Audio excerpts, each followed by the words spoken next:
Halo,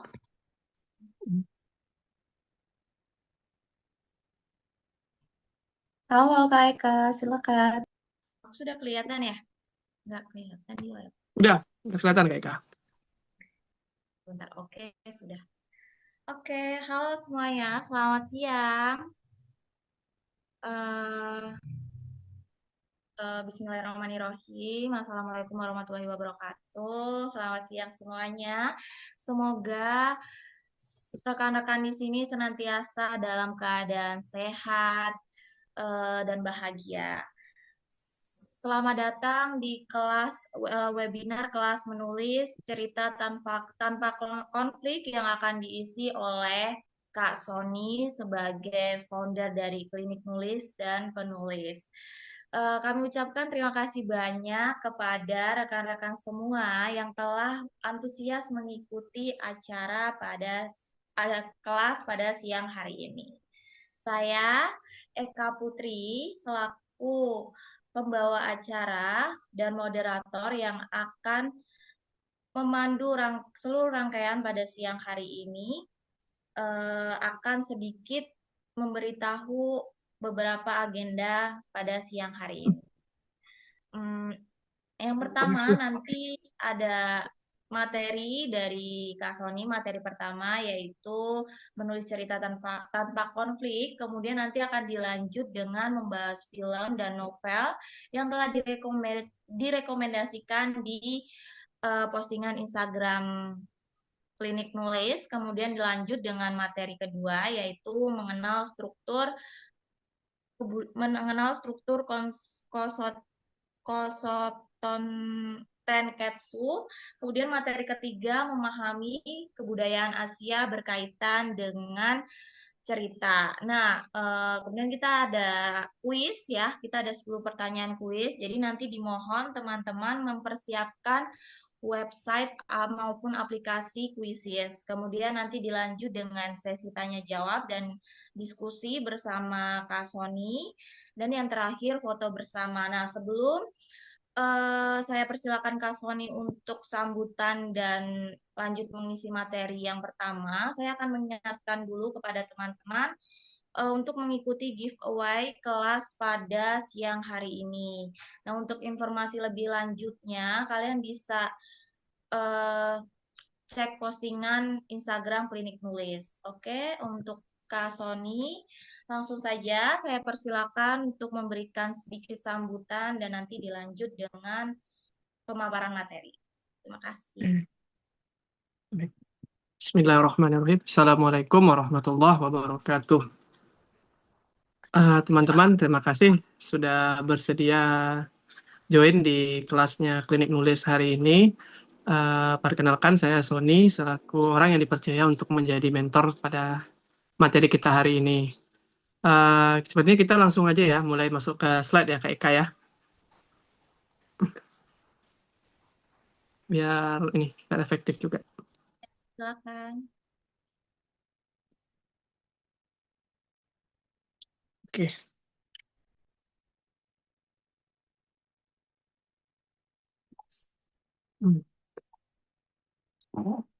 Ini ya, ke materi kita hari ini adalah seni menulis cerita tanpa konflik.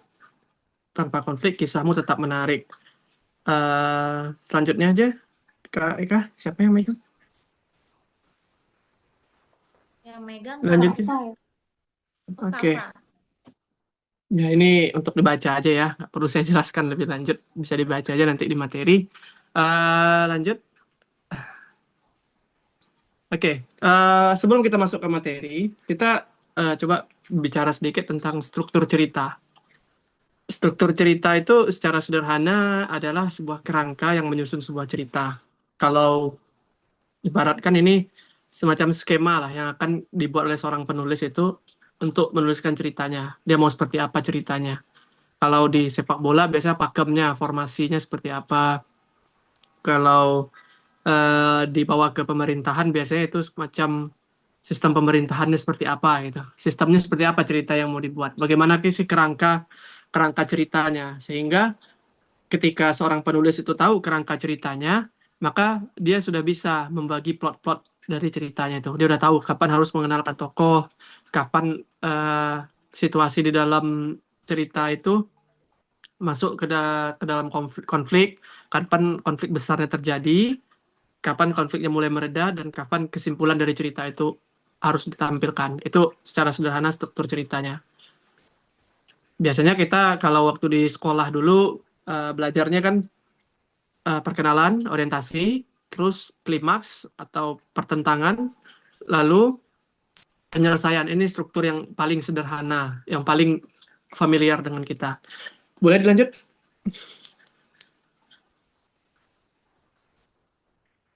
Nih, nah pada hari ini kita akan membahas sebuah struktur yang sebenarnya agak berbeda. Kalau teman-teman itu udah biasa nonton film-film Hollywood ya, apalagi itu film superhero atau film action, udah pasti familiar bahwa setiap cerita itu ada konflik. Konflik itu apa? Ya itu adalah core-nya cerita, inti dari sebuah cerita. Apa yang menghalangi tokoh utama dari tujuannya. Misalnya kalau kita bikin premis tokohnya Putri ingin apa ya? Saya kasih contoh ya. Misalnya Putri ingin meneliti sebuah kapal misterius. Namun ia dihadang oleh sekelompok orang kanibal. Itu kan premis tuh. Nah, maaf di atasnya dulu. Ya, Putri ingin meneliti sebuah kapal yang tenggelam, tetapi dia harus berhadapan dengan sekelompok orang-orang kanibal.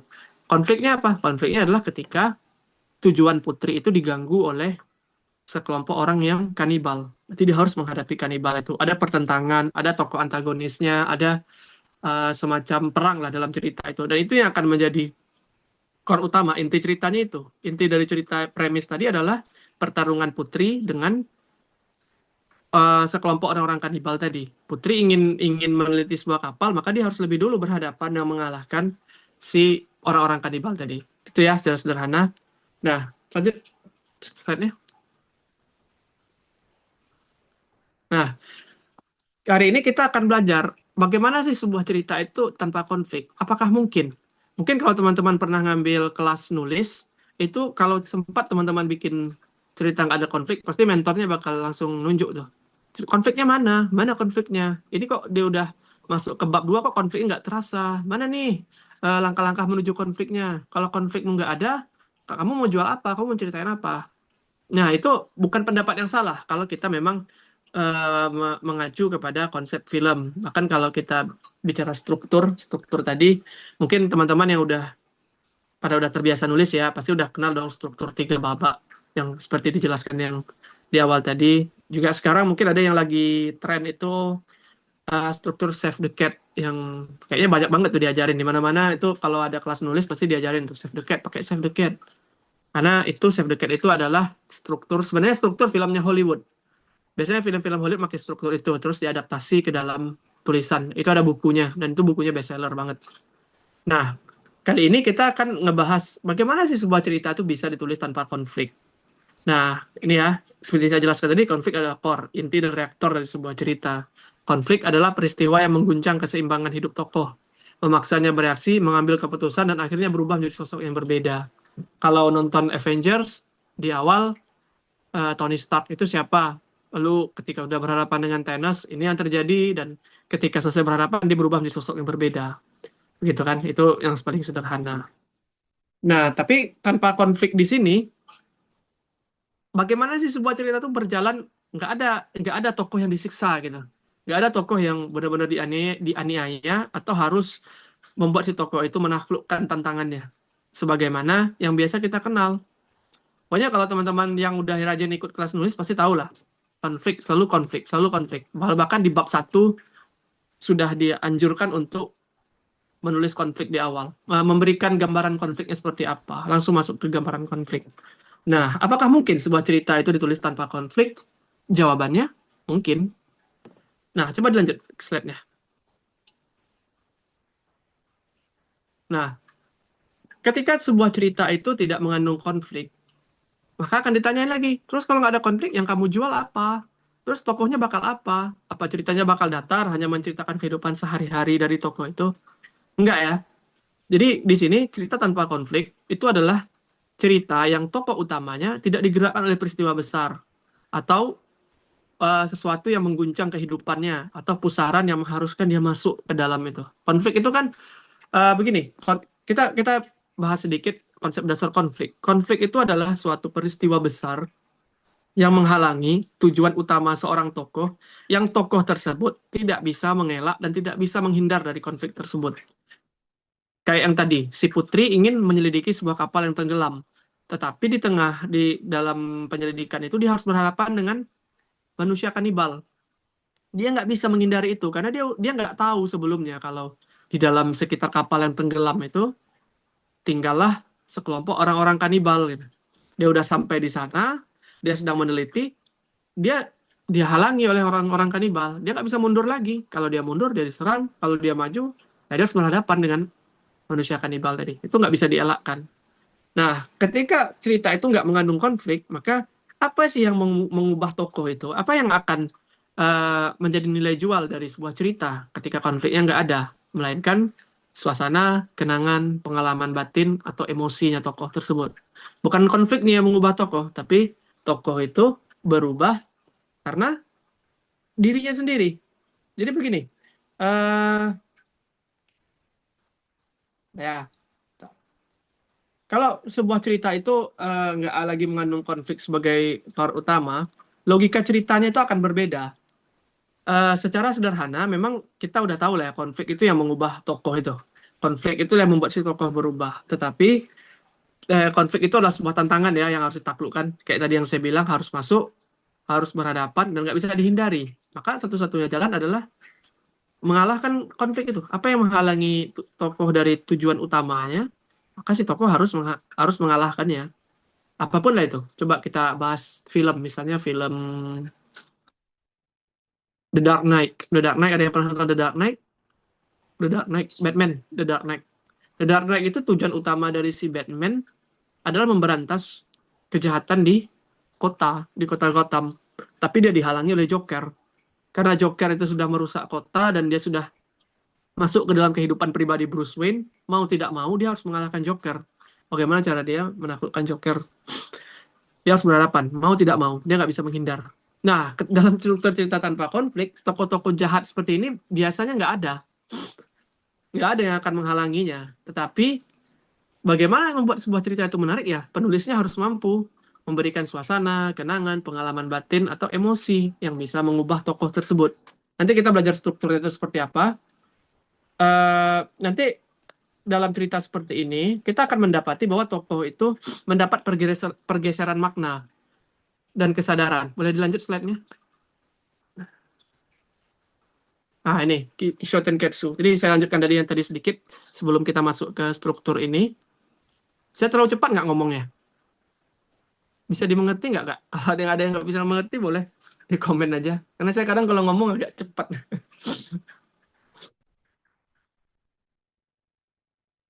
Ada yang merasa kecepatan saya ngomong?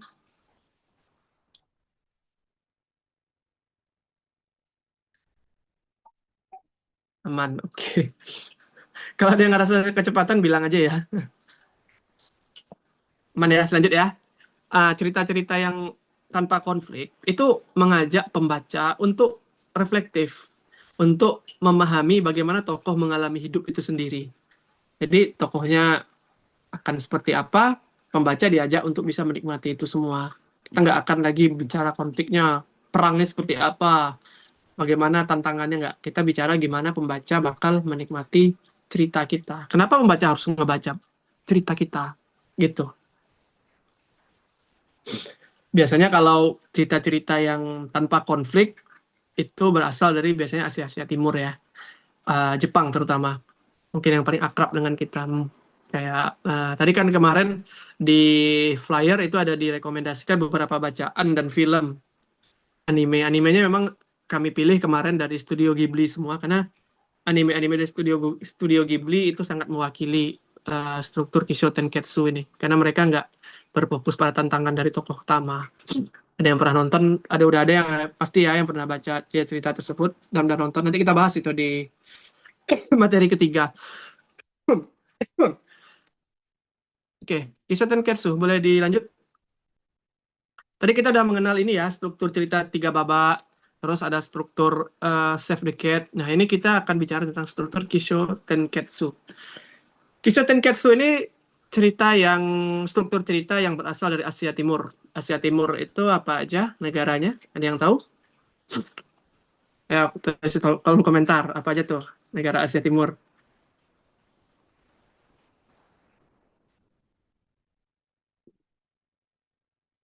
China, Tiongkok ya, Tiongkok atau China, semenanjung Korea, termasuk Korea Utara, Korea Selatan, Taiwan, dan Jepang.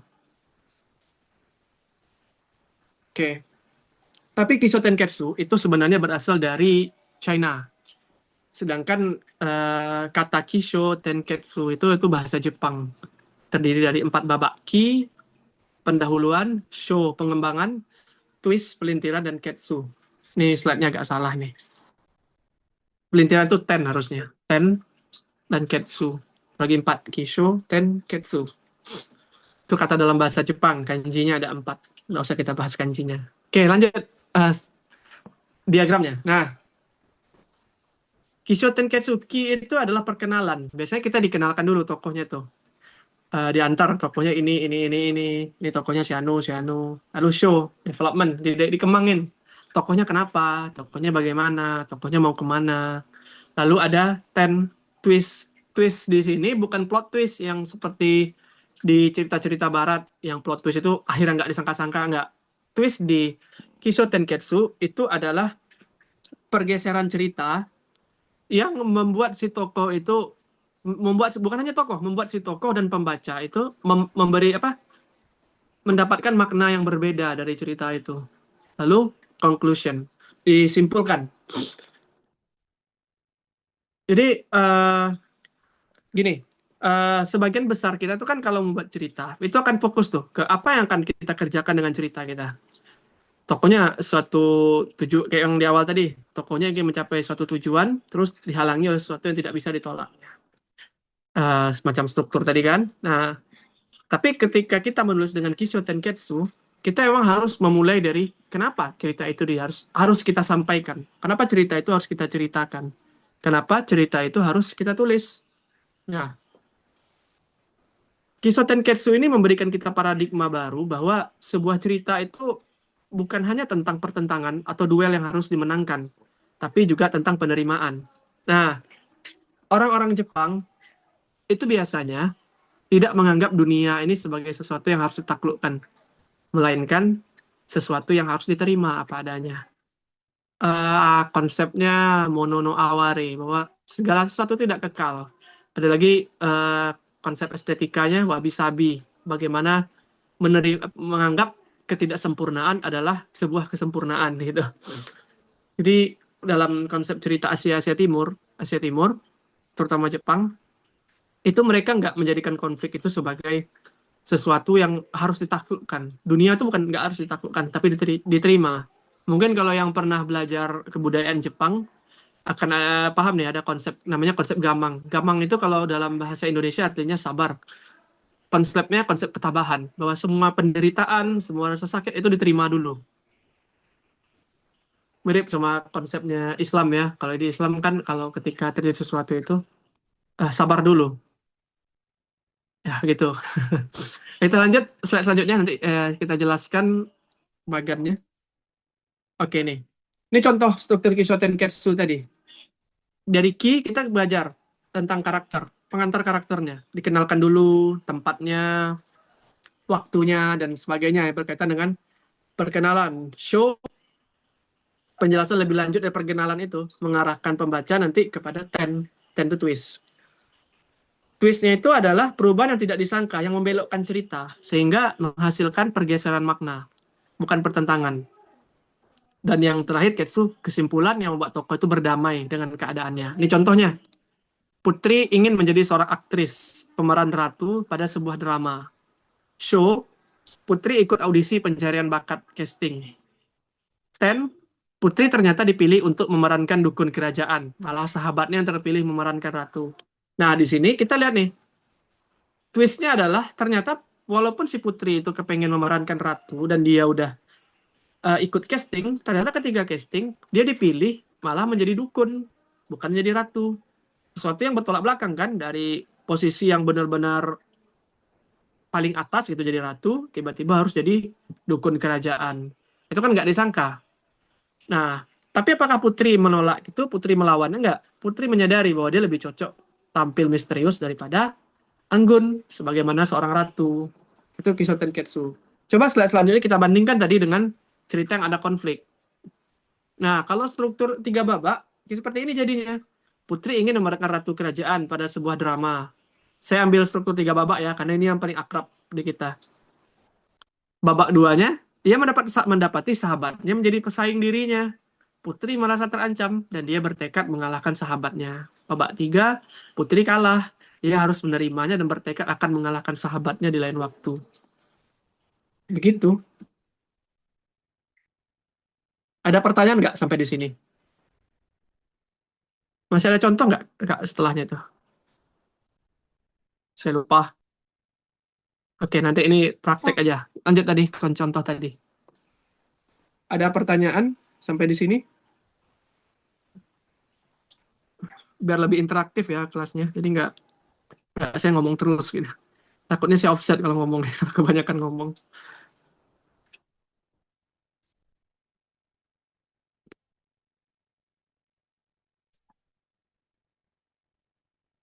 Ada pertanyaan? Boleh open mic atau raise hand aja.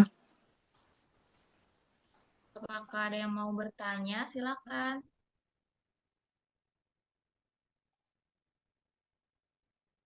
Sepertinya belum, Kak Sony, boleh dilanjut aja. Kita lanjut. Oke, kalau kita lanjut berarti kita praktek dulu sedikit ya. Bisa ya? Nah, ini. Udah pada nonton kan film dan bacaannya? Nah, bisa nih dipraktekin. Boleh nih dipraktekin. Ditulis di kolom komentar. Tapi kita ini dulu. Coba dulu lanjut ke slide selanjutnya.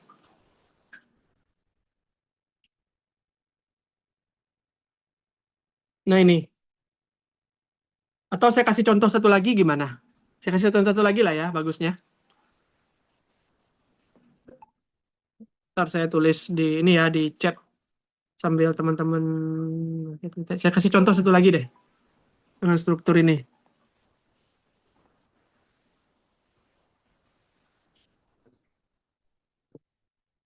Ya, hidup.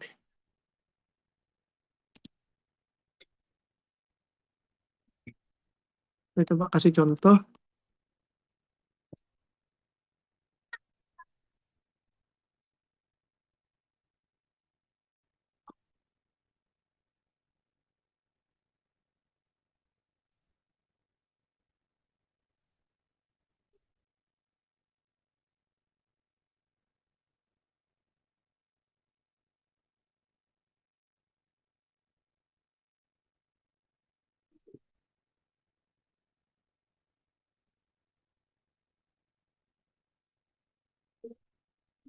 Hmm.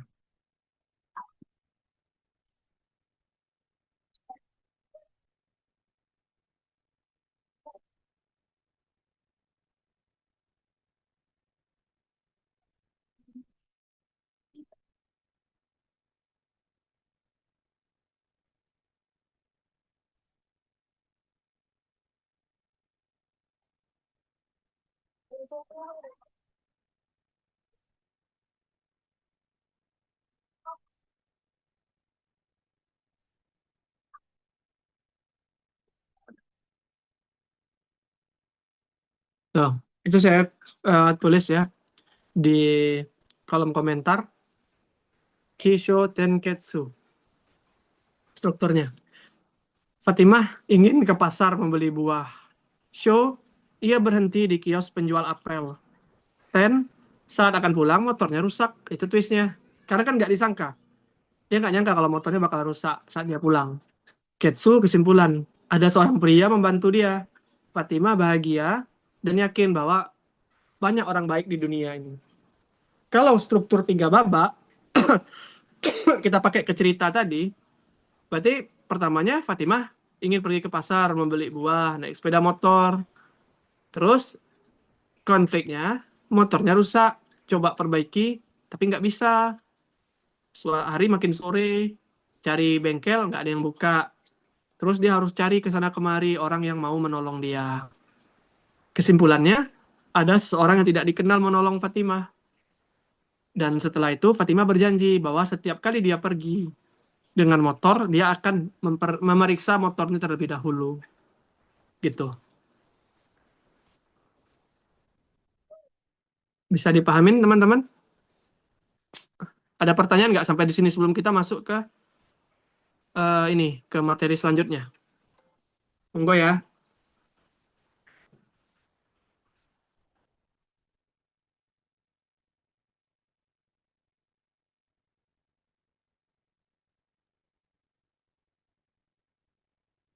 Ada yang mau bertanya, teman-teman? Silakan. Biar lebih interaktif gitu. Kita tunggu sampai 13.40 ya. Ya boleh. Udah 13.40. Sudah. Tapi ingat ya, struktur Kisho Tenketsu ini bukan berarti membuat sebuah cerita itu menjadi datar dan nggak menarik ya. Jangan salah paham. Justru disinilah titik kritis dari Kisho Tenketsu itu. Penulis itu harus mampu membuat pembaca terus membaca. Penulis itu harus mampu membuat pembaca terus membaca meskipun nggak ada konflik besar yang terjadi di dalam cerita tersebut. Kenapa pembaca akan terus membaca? Pertama, penokohannya harus kuat, harus subtil. Terus alurnya itu harus mengalir dan punya pesan yang menarik, punya pesan yang penuh makna. Coba dilanjut slide dulu, Kak Eka. Nah ini, salah satu ciri khas cerita dari Asia Timur, itu banyak telling. Nah, mungkin teman-teman pasti sering tuh, di sosmed banyak tuh yang bilang, show, don't tell. Jangan banyak-banyak telling, tapi showing. Misal, tokoh siapa pakai nama Eka. Eka mukanya memerah, napasnya memburu, tangannya mengepal dengan sangat kuat. Itu kan showing bahwa tokoh Eka itu sedang marah. Kalau telling, Eka marah, itu kan telling. Tapi kan yang biasa kita pelajari banyakin showing, jangan banyak telling ya. Show, don't tell. Itu teorinya.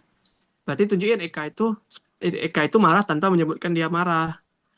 Tangannya mengepal, mukanya memerah, napasnya memburu.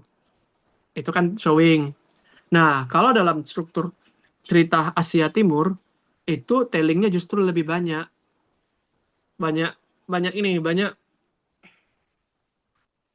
Banyak menjelaskan secara langsung apa yang terjadi pada si tokoh itu. Kalau tokohnya sedih, dijelaskan sedihnya itu bagaimana, sedihnya itu seperti apa.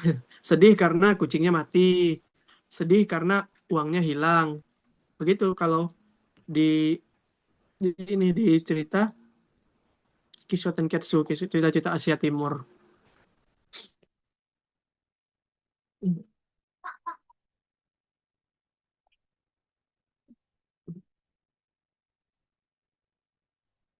Bisa dipahamin ya. Nanti kita bahas lebih lanjut nih soal yang banyak telling ini. Nah, pesan hikmah. Di novel-novel Jepang, itu banyak sekali pesan-pesan hikmahnya. Kalau di novel, ya di film anime Iki Delivery Service, udah pada baca kan? Udah pada nonton kan kemarin? Hikmahnya apa ketika Kiki kehilangan kekuatan sihirnya? Hikmahnya adalah dia harus beristirahat. Dia harus kenal dirinya sendiri dulu. Dia harus memahami dirinya seperti apa. Jadi dia tidak perlu memaksakan dirinya harus menjadi A, harus menjadi B. Tapi dia juga harus bisa menerima dirinya. Itu pesan hikmahnya. Terus yang ketiga, build up-nya panjang. Slow burn, kalau kata orang-orang sekarang, novel-novel slow burn. Lambat novelnya. Memang nggak akan ada bab satu ketemu konfliknya seperti apa, nggak ada kalau di novel ini. Panjang sekali ceritanya. Makanya novel-novel yang begini rata-rata tebal-tebal. Kalau yang pernah baca Norwegian Wood itu karya Haruki Murakami. Tapi walaupun Norwegian Wood ini sebenarnya nggak full Kisho Tenketsu, dia lebih ke barat-baratan, tetapi tema ceritanya masih Jepang banget gitu. Masih sangat datar ceritanya. Kalau teman-teman baca itu sampai halaman 200, itu belum terjadi apa-apa sama tokoh utamanya. Kayak gitu. Terus yang keempat, banyak simbol-simbol alam biasanya. Bunga, kesementaraan, gunung, air, banyak filosofis. Karena kan orang-orang yang di Asia Timur biasanya kayak gitu tuh. Yang terakhir itu dipengaruhi Konfusianisme, Buddha, dan Shinto. Kalau Shinto, bahwa setiap benda, setiap tempat itu ada dewanya. Maka kita harus menghargai tempat-tempat tersebut. Itu kata mereka. Jadi makanya cerita-cerita yang seperti ini yang kita bahas sekarang itu sangat sangat apa ya, sangat subtil ketika menjelaskan sebuah tempat. Karena menurut mereka tempat-tempat itu ada dewanya, jadi harus dihargai. Gitu. Balik ke slide-slide sebelumnya. Oke, ini ada yang mau coba nulis contoh melalui rekomendasi bacaan dan film. Boleh ya, nanti kalau ada yang bagus, saya kasih hadiah. Silakan ya, kita kasih berapa menit, Kak Putri atau Kak Eka? Berapa menit ya, Kak? 3 kali ya? Gimana, Kak 5 menit Putri? lah ya, Oh, 5. 5 menit Oke. boleh, boleh. 13.50, sekarang 13.45. Silakan Silakan ya. teman-teman dicoba. Hmm.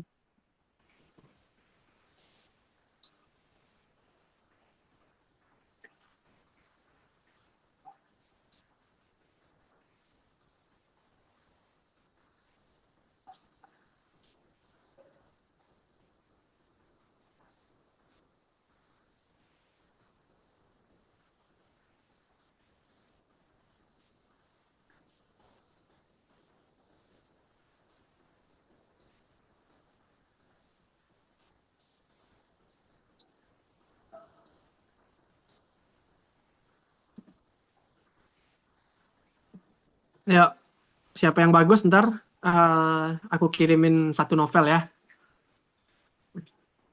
Ayo semangat teman-teman. Jangan Hmm. malu-malu ya. Nggak apa-apa, kalau di kelas ini mah nggak akan digalak-galakin. Lirik Gak akan nulis itu dijauh. mentornya semuanya baik-baik. Nggak akan ada yang dihina kok, tenang Nggak aja. makan orang teman-teman ya.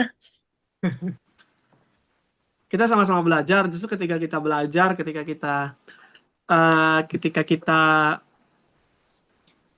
ketika kita berani menunjukkan tulisan kita, saat itu kita tahu di mana sih kelemahan kita. Nggak usah takut, tenang aja, nggak akan ada yang dimarahin di sini. Ayo, teman-teman. Tadi Kak Irma sudah menulis sepertinya. Iya, ada yang ngapus tadi. Boleh kalau ada mau nanya-nanya juga boleh kalau masih ragu.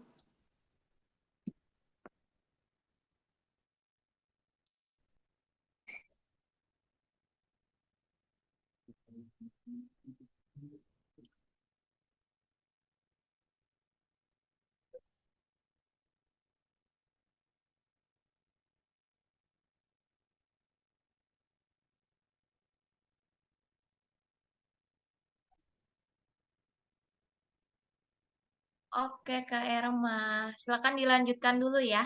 Ditunggu.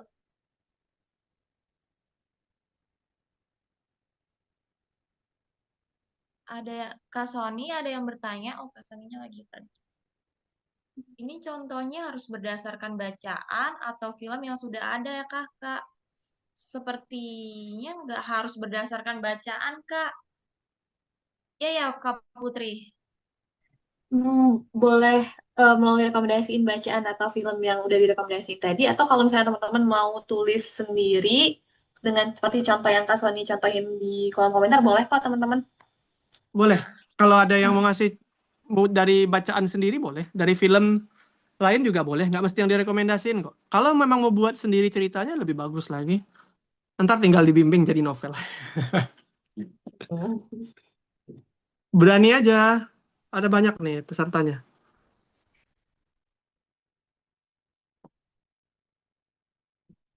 Yuk, ayo.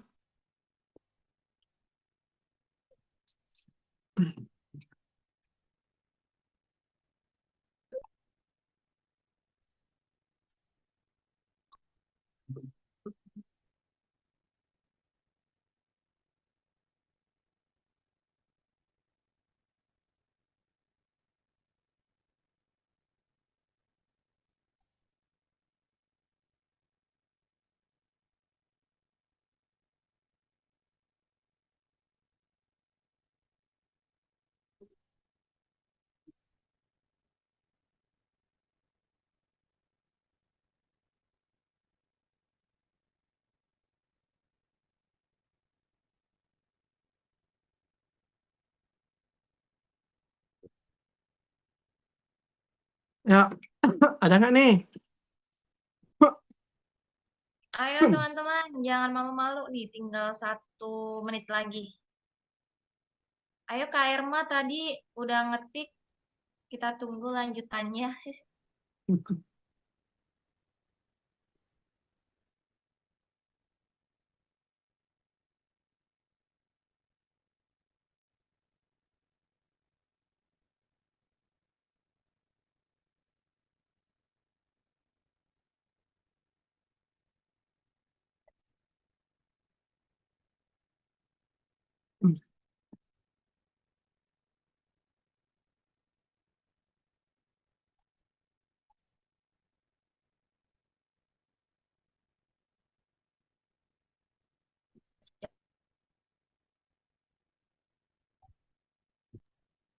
Ayo teman-teman, mana nih?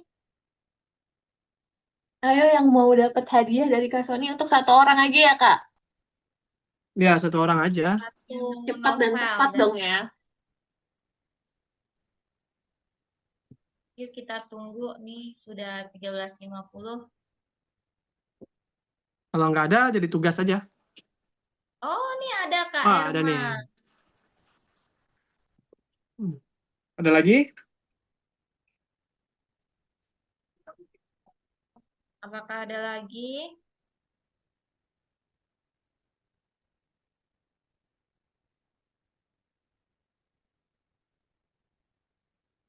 Oke, Oh, Kak Uti lagi nyoba nyusun. Oke, Kak, boleh. ditunggu. Kita baca dulu ya, Kak Putri, punya Kak Erma. Oke, Kak. Silakan, Kak. Silakan. Oke, kita coba ya. Ki, Arya ingin pergi pergi ke bioskop dengan temannya. Show, dia pergi menghampiri ke rumah temannya. Dan ternyata teman justru ada acara keluarga. Ketsu, Arya berpikir mungkin lain kali jika ingin janjian, maka dia akan konfirmasi ulang terlebih dahulu. Ya, ini sederhana sekali, tapi benar. Benar gitu. Twistnya ya itu, Arya ternyata temannya ada acara dan dia batal. Itu sederhana sekali sebenarnya Kisho Tenketsu ini. Tantangannya adalah ketika kita mau mengembangkan ini menjadi sebuah novel. Apa yang menjadi nilai jual kita? Kompensasinya apa? Karena secara umum, konflik itulah yang kita jual dalam sebuah cerita. Sekarang, nilai jual utamanya, reaktor utamanya, power utamanya, kita hilangkan. Nah, apa yang harus kita lakukan? Ya, berarti kita harus kuat di aspek lain. Penokohannya harus kuat, alurnya harus bagus, reflektifnya harus bagus, tellingnya juga harus bagus. Karena ketika sebuah cerita itu banyak telling, bagaimana tantangannya adalah bagaimana membuat tellingnya itu nggak boring gitu. Kalau udah boring tellingnya, ya wassalam, orang nggak akan baca. Sadaqallahul azim langsung. Nah, disitulah sulitnya menulis cerita tanpa konflik. Bukannya mudah sih. Ini ya, Kak Irma, oke. Ini nanti bisa nih dijadiin tugas. Siapa tahu teman-teman mau bikin novel atau punya premis cerita yang belum digarap dan ingin menggunakan struktur ini, bisa nih nanti ditulis aja di grup ya.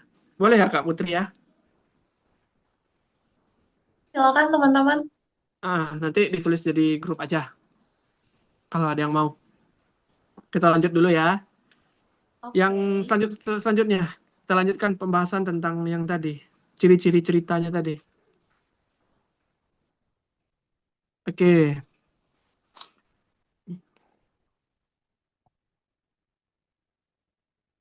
Nah, kenapa cerita yang pertama kita bahas ya banyak telling. Tadi kita belum dalam, masih pengantar. Kenapa sih di cerita Asia Timur itu banyak telling? Karena pada dasarnya struktur Kisho ini ada yang ngirim lagi. Boleh Kak Salwa ini juga ada. Ini kita kasih contoh ya satu ya. Ini langsung dari film yang kemarin. Maaf ya. Satsuki dan Mei pindah ke rumah tua di pedesaan untuk tinggal lebih dekat dengan ibu mereka yang dirawat di rumah sakit. So, di tempat baru, mereka bertemu Totoro, roh yang bersahabat dan mulai menjalin hubungan dengan dunia para spirit. Kesehatan ibu mereka memburuk dan Mei menghilang saat mencoba menemui ibunya. Satsuki meminta bantuan Totoro yang kemudian memanggil Nekobus untuk mencari Mei. Ketsu. Mei berhasil ditemukan dan mereka kembali bersama dengan rasa lega. Mereka pulang menemui ibu mereka serta tak bersahabat dengan Totoro dan para lainnya. Nah, ini benar, benar banget nih. Ini yang udah nonton, beginilah struktur cerita Tonari no Totoro. Itu secara umum. Gini ya, alur ceritanya kayak gitu, sederhana. Mungkin teman-teman bisa baca nih yang ditulis Kak Salwa, Satsuki dan Mei pindah ke rumah tua. Itu dia mau dikenalkan dulu di awal, Kinya. Mereka pindah keluarga, pindah ke sekeluarga ke pedesaan karena ibu mereka itu dirawat di rumah sakit yang lokasi nggak jauh dari desa. Show penjelasan lebih lanjut dari yang pertama tadi di tempat baru mereka ketemu roh-roh kan, ada Jelaga, ada Totoro, terus mencoba berhubungan dengan para roh tadi, spirit. Ini yang tadi saya bilang kalau cerita-cerita di Asia Timur itu banyak dipengaruhi oleh Shinto. Shinto itu ya roh kan, di mana-mana tuh ada rohnya. Nah, inilah contohnya nih. Lalu tennya apa? Tennya twist, sesuatu yang kejadian yang mengubah makna cerita. Kapan makna ceritanya itu berubah? Ketika kesehatan ibunya ternyata makin buruk. Tiba-tiba Mei juga menghilang. Satsuki harus mencari Mei itu kemana-mana. Akhirnya karena udah nggak ketemu. Karena di sini kan Mei itu dia pengen ketemu sama ibunya yang katanya udah sekarat. Jadi dia lari ke rumah sakit. Tapi orang-orang di desa nggak tahu. Mereka mencari, termasuk si Satsuki. Sayangnya nggak ketemu. Akhirnya Satsuki minta bantuan sama Totoro. Nah, Totoro memanggil si Nekobus. Nekobus itu bus yang berbentuk kucing untuk mencari Mei. Ketsunya, Mei berhasil ditemukan dan mereka kembali bersama dengan rasa lega. Mereka pulang menemui ibu mereka, serta tetap bersahabat dengan Totoro dan para lainnya. Ibu mereka pada akhirnya sehat, nggak meninggal. Di situ ibu mereka sembuh, kan nggak ada sesuatu yang benar-benar boom di situ, nggak ada yang besar ya. Tapi ceritanya penuh makna. Tantangannya adalah bagaimana cerita itu tetap menarik untuk dinikmati gitu. Apa yang bisa dinikmati dari cerita ini? Bagaimana sih perubahan sikapnya Satsuki ketika ibunya udah sembuh, ketika ibunya pulang, bagaimana dia berusaha menjalin hubungan dengan roh Totoro tadi, gitu. Ini contohnya bagus sekali ya, Salwa ya. Nah, kita balik ke materi. Salah satu ciri khas dari cerita Asia Timur itu banyak telling. Banyak. Oke, kita baca lagi ya. Ada dari KOP. Kucing gendutku terlalu suka tidur di ruangan selama ini. Show. Jadi aku tidak khawatir meninggalkannya di rumah sendirian. Oke, 10. Saat aku pulang dari belanja, kondisi badannya sudah kotor penuh lumpur. Ketsu. Ternyata dia sudah berkelana menerobos jendela selama aku pergi. Aku jadi kapok meninggalkannya sembarangan dan membiarkan dia keluar rumah kalau pada akhirnya menjadi jorok. Ya, kayak gitu. Begitu aja. Benar tuh KOP. Twistnya kan dia nggak nyangka, si Topo itu nggak nyangka kalau si kucing itu ternyata badannya udah penuh lumpur. Kalau setiap dia keluar, si kucing ini berkelana nih kemana kesana kemari. Akhirnya pergeseran maknanya adalah si tokoh tidak mau lagi meninggalkan kucingnya sembarangan gitu. Biar dikeluarin aja kalau dia mau main keluar rumah gitu. Terus balik ini ya, banyak telling. Nanti ya kalau ada yang mau ngetik silakan aja nanti kita bahas. Tapi kita selanjutkan dulu materinya. Banyak telling. Kenapa banyak telling? Pertama tadi karena dipengaruhi Konfusianisme ya, di poin nomor 5 ada. Konfusianisme itu pola didiknya itu banyak menyampaikan langsung sebuah ajaran gitu. Jadi bukan kayak kita yang banyak basa-basinya, banyak makna-maknanya, banyak metaforanya, enggak. Tapi langsung kasih tahu. Itu orang-orang yang terpengaruh dengan budaya Konfusianisme. Terus memang cerita-cerita Asia Timur itu memang sangat naratif sekali. Jadi kalau cerita-cerita yang sifatnya naratif, itu akan kurang enak ketika banyak showing. Karena nanti dia akan menjelaskan bunganya seperti apa. Bunga krisan berwarna-warni tengah mekar dengan indah. Pertanda musim gugur akan segera tiba. Itu saya kutip dari novelnya Haruki Murakami, Norwegian Wood. Itu ada di bab itu dimulai dengan kata-kata seperti itu. Terus lanjut ya, pesan hikmah. Pesan hikmah itu sering muncul karena menjadi tema utama dari sebuah cerita biasanya. Penerimaan tentang kesetiaan, tentang kebajikan, harmoni sosial, atau ini, atau apa? Kesetiaan.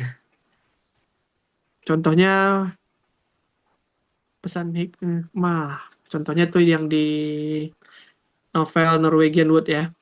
Itu juga penerimaan diri bahwa si tokoh. Siapa nama tokohnya kok saya lupa. Toru Watanabe. Bahwa si Toru Watanabe itu menerima kematian pacarnya. Dan dia harus terus hidup gitu. Harus menerima itu semua, nggak perlu dilawan. Terima, dan dia harus menjalani kehidupannya lebih lanjut. Atau yang ada baca novel Gadis Minimarket, Sayaka Murata, pesan hikmahnya, hati-hati, jangan gampang percaya sama rayuan laki-laki. Dan nggak perlu marah-marah gitu kalau ada orang yang ngambil untung dari diri kita, jauhin aja gitu. Terus kalau yang buku rekomendasi juga hari ini aku kembali ke toko buku Kobayashi. Itu pesan hikmahnya banyak sekali. Bahwa si tokoh Rika Omori, ada yang udah baca ini? Tetsuya Kawakami. Itu kemarin bukunya sering dipromosin banget sama Gramedia kemarin tuh di Instagram. Pesan hikmahnya banyak. Terima dulu kalau kamu ditempatkan di kota yang kamu nggak suka, terima dulu pekerjaannya. Cari orang-orang baik di sana, cari teman baru, cari orang-orang yang mau menasehatimu, mau bercerita untukmu. Itu pesan-pesan hikmah dari buku hari ini aku kembali ke toko buku Kobayashi. Kayak gitu. Pesan hikmahnya banyak. Setiap kali dia bercerita sama Nyonya Kobayashi, Rika Omori itu selalu dapat insight. Akhirnya dia menjadi salah satu karyawan yang berprestasi karena sering ngobrol sama si Ibu Kobayashi. Pesan hikmahnya kayak gitu. Nggak perlu akhir-akhir yang strategis gitu ya, ending yang benar-benar happy ending, bahagia, nggak. Gantung aja. Kalau novel-novel Jepang, itu kebanyakan akhirnya gantung. Nggak dijelasin apa-apa di ujungnya. Dipotong begitu aja ceritanya. Yang ketiga, build up-nya panjang. Banyak struktur episodiknya di sini. Kalau yang pernah nonton Kisoten Ketsu, yang pernah pernah nonton Totoro, itu panjang sekali kan ceritanya. Mau pindah dulu ke desa si Satsuki sama Mai, sama bapaknya, ada neneknya di situ. Mereka penasaran dengan Totoro, nyari Totoro sampai ke hutan. Panjang banget untuk sampai ke nya, untuk sampai ke keadaan ketika ibunya sekarat. Atau ada yang nonton The Wind Rises, yang kisah pembuat pesawat Jepang itu juga build up-nya panjang sekali. Malah di awalnya dimulai dari pertemuan si tokoh utama dengan pacarnya. Baru nanti ketertarikan dia terhadap pesawat. Banyak gitu. Kalau yang teman-teman yang suka dengan pemaknaan-pemaknaan cerita, cerita-cerita yang reflektif, penuh makna, yang menyentuh hati, karya-karya sastra Asia Timur itu menarik sekali. Nggak rugi, kita nggak capek untuk mikirin konflik boomnya, kelahinya seperti apa, benturannya seperti apa, perangnya kayak mana, nggak serumit itu. Tapi kita diajak untuk bagaimana sih menikmati hidup itu, baik buruknya, bagaimana tantangan hidup, ya udah terima, Wallace gitu. Kalau orang Muslim itu dekat dengan konsep tawakal. Kita usaha, tapi pada akhirnya kita serahkan kejadian itu kepada yang maha kuasa gitu. Kalau kita orang Indonesia yang memegang prinsip ketuhanan yang maha esa, bahwa kehidupan itu ya diterima gitu. Kita usaha dulu, tapi pada akhirnya kita harus menerima semuanya gitu. Yang keempat, simbol-simbol alam tadi juga udah saya spill tadi. Simbol alam itu misalnya kayak mengaitkan bunga sakura. Bunga sakura itu kan kalau di Jepang berkaitan dengan kesementaraan hidup gitu. Kalau udah bicara bunga sakura, berarti kita harus seperti bunga sakura. Mekarnya cuma 2 minggu, tetapi sepanjang tahun diceritain Kalau ditanya Jepang itu apa, negeri sakura, kata orang gitu kan. Nah, tapi kan bunga sakura tuh ada cuma 2 pekan aja. Kalau dua pekan biasanya bunga sakura tuh bakal gugur. Nunggunya setahun, tapi mekarnya cuma 2 pekan. Kalau udah 2 pekan mekar, dia berguguran. Dan ketika gugur pun, gugurnya anggun gitu. Kalau yang pernah ke Jepang terus ke Meguro, ke sungai Meguro itu kalau bunga sakuranya gugur itu sungainya jadi pink semua. Nah kayak gitu, simbol-simbol alam itu banyak dipakai. Atau bunga krisan, kenapa bunga krisan itu dijadikan simbol kekaisaran Jepang, itu bisa. Yang kelima dipengaruhi oleh Konfusianisme dan Buddha dan Shinto, begitu. Ini yang paling banyak dipengaruhi ya, karena Konfusianisme itu Cina, Buddhis itu juga Cina, dan Shinto Jepang. Kalau Shinto itu mungkin lebih erat ke alam ya, roh-roh alam. Kalau Buddhis dia dekat ke filosofi. Kalau Konfusianisme lebih ke moral. Makanya cerita-cerita Asia Timur itu sangat lekat dengan nilai moral, nilai filosofi, dan nilai-nilai alam. Boleh lah dibaca. Kalau yang baru pertama kali bersentuhan dengan cerita-cerita semacam ini, boleh dipelajari sebagai sebagai referensi, sebagai tambahan ilmu, atau juga sebagai apa ya, sebagai alternatif lah.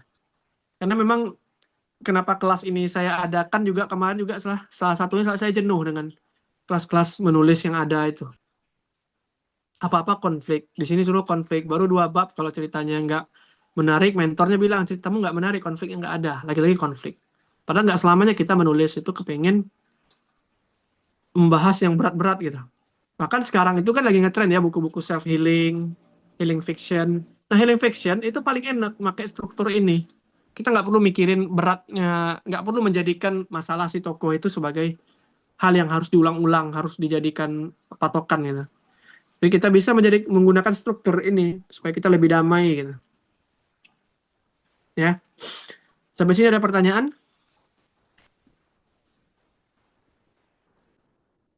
Ada pertanyaan teman-teman?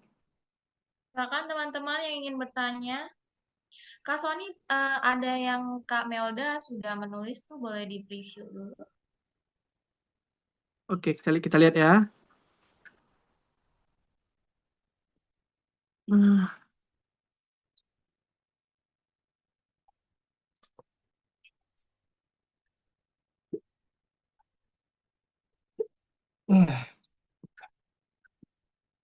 Ki, Hana ingin kuliah di luar negeri. Show. Hana mempersiapkan berkas untuk beasiswa.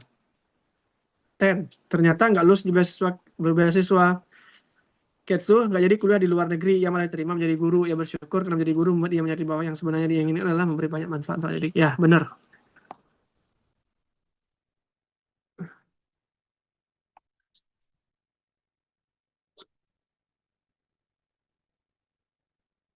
Terima kasih Kak Melda. Rekan-rekan yang ingin bertanya, silakan ya. Jika ada yang ingin bertanya. Kalau nggak ada kita lanjut ke yang terakhir. Ini yang paling panjang. Ini saya sampai nyata di handphone.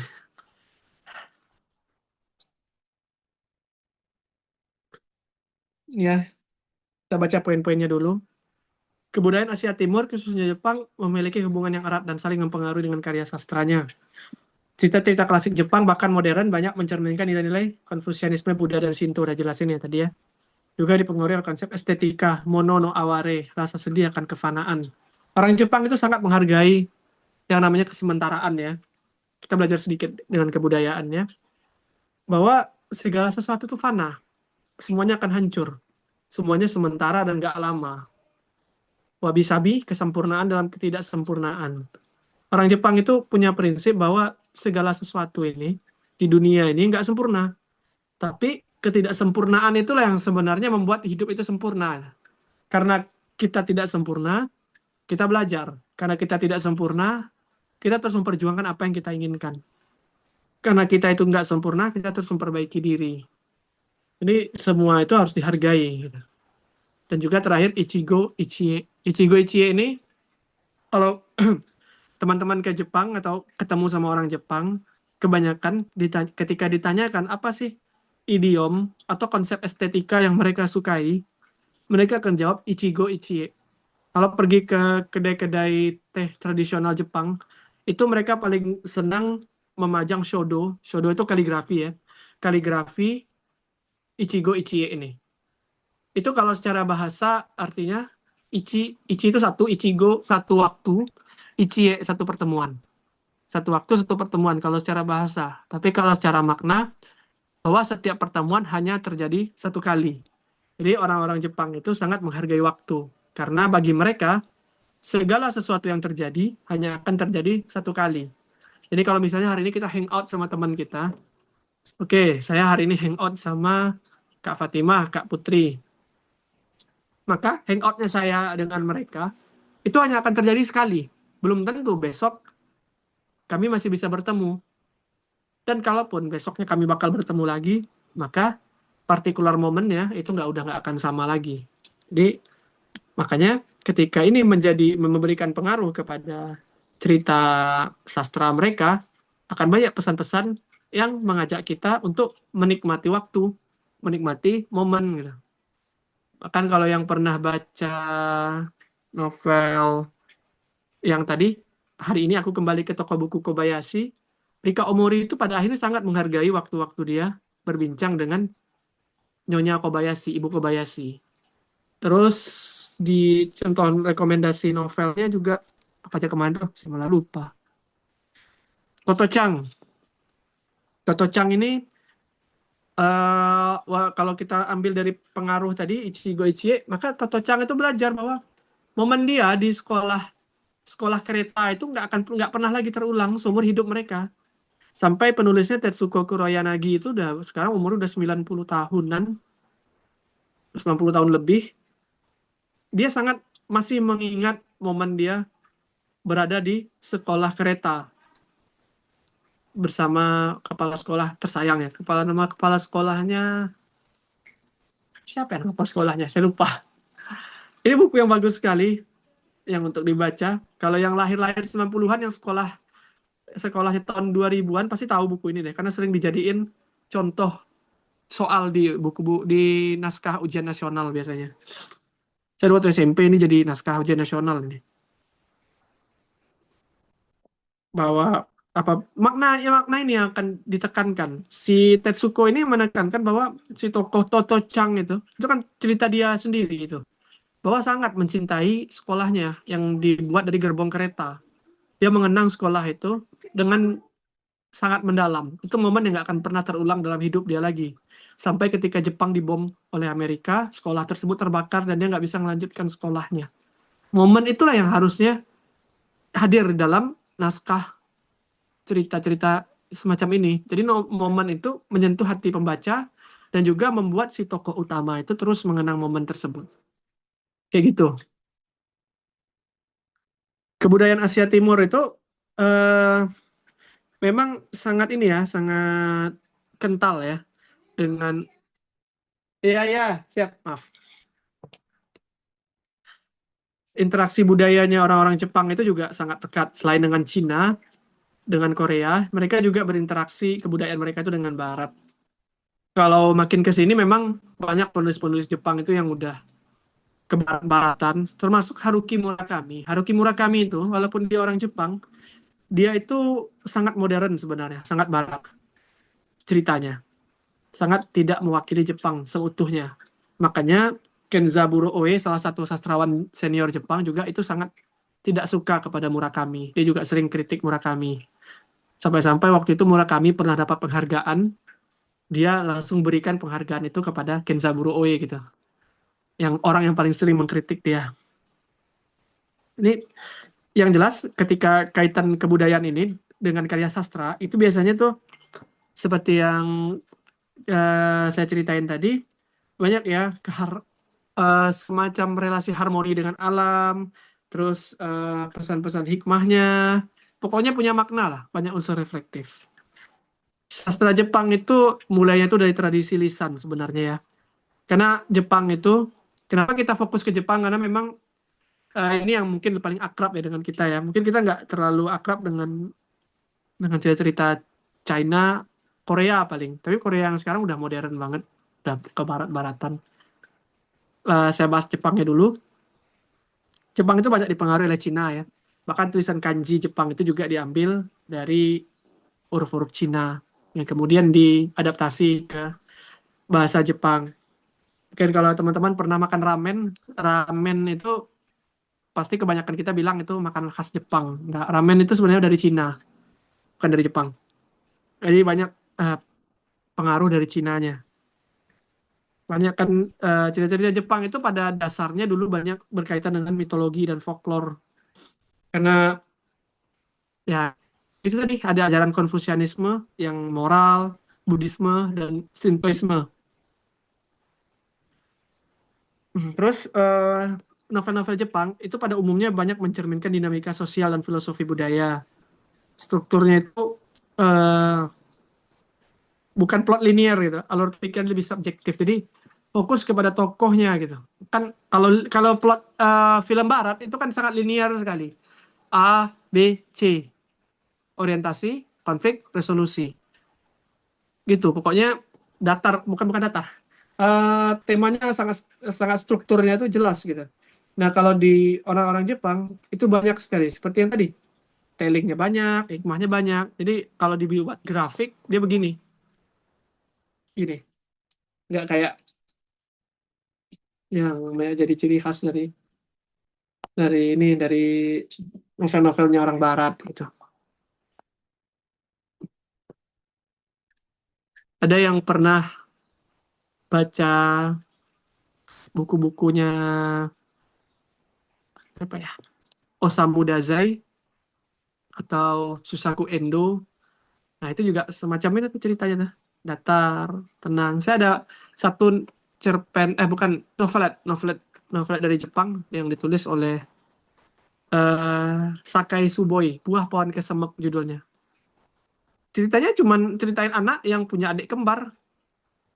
Adik kembarnya tuh mau diminta sama pamannya, tapi dia nggak mau. Dan dia kepengen ngerawat adik-adiknya. Ya udah gitu aja ceritanya, pendek sekali.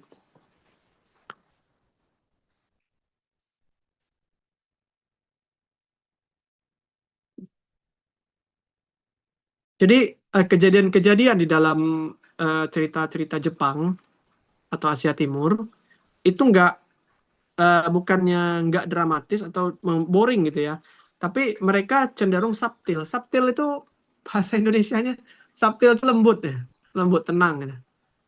Gimana ya? Ada yang tahu nggak gimana cara menjelaskan subtil itu? Seperti apa? Subtil tuh kalau secara KBBI itu artinya tenang. Maksudnya konfliknya bukan kejadiannya itu tidak mengharuskan si tokoh itu masuk ke dalam itu. Tidak mengharuskan tokoh masuk dan tidak mengharuskan si tokoh menaklukkan itu semua. Tapi bagaimana si tokoh itu menerimanya gitu.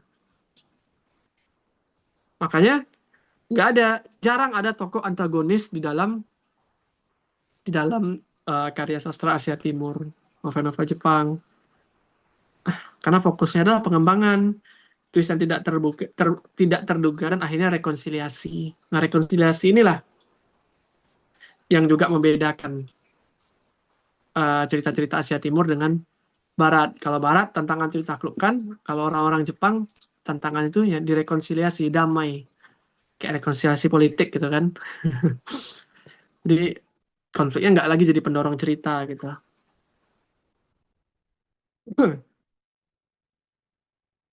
Orang-orang Jepang itu kan juga sangat menghindari konfrontasi langsung. Apalagi terutama setelah era perang. Setelah era perang dunia kedua mereka sangat defensif. Mereka udah nggak mau lagi bersifat agresif gitu. Jadi banyak eksplorasi hubungan manusia dengan dunia sekitar gitu ya. Saya rasa cukup ya materinya. Nanti kalau ada pertanyaan, materinya bisa lebih berkembang lagi. Pasti ada yang nggak paham karena ini jarang sekali dan bukan sesuatu yang familiar lah untuk kita ya. Termasuk saya sendiri juga belajar ini juga baru setahunan lebih ya, setahun lebih. Dan ini nggak biasa banget gitu, struktur yang semacam ini. Nyari di kelas lain juga jarang gitu. Termasuk waktu saya nulis novel yang kemarin Omoide yang jadi salah satu rekomendasi bacaan, itu juga pernah saya konsultasikan dengan editor. Tapi kata dia harusnya ngasih konflik, ini konflik nggak bisa dijual bla bla bla bla. Saya tetap berusaha bertahan dengan konsep saya. Ya udah cari editor lain gitu. Jadi teman-teman silakan ya kalau ada pertanyaan atau gimana nih Kak Eka? Kita pertanyaan atau kuis dulu. Saya tutup ya di sini ya. Nanti kita lanjut kalau ada tanya jawab bakal lebih seru. Kita kuis dulu, Kak. Oke, kuis dulu ya Kak Putri. Ya, kuis dulu setelah ini. Kuis dulu. Bentar ya. Nanti Kak Putri ngirimin linknya ya, Kak ya. Ya betul Kak. Nanti aku kirim linknya di apa di chat yang grup sama yang di webinar ini. Ntar ya teman-teman ya aku setting dulu ya.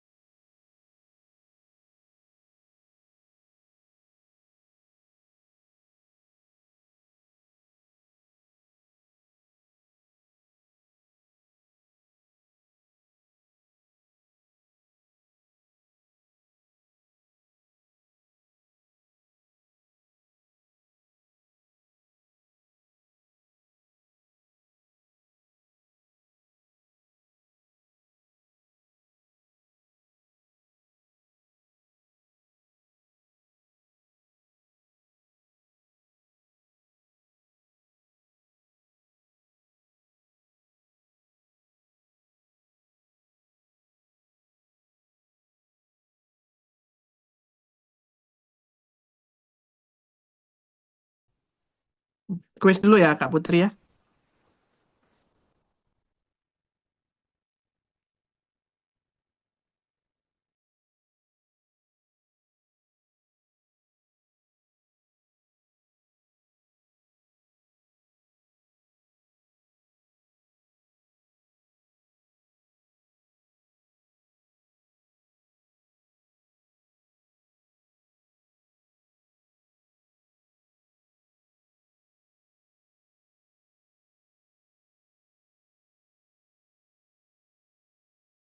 Teman-teman bisa cek di ini ya, di chat yang webinar untuk linknya.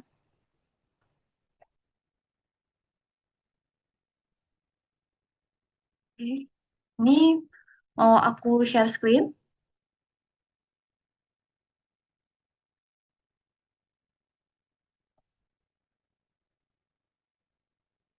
Udah kelihatan ya teman-teman ya. Ayo gabung lagi, siapa lagi?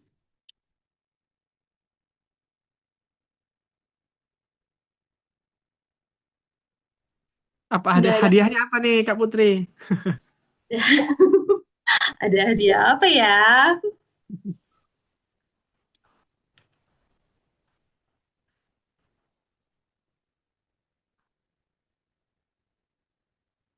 Ditunggu ya teman-teman ya. Nih kalau udah siap semuanya, aku mulai.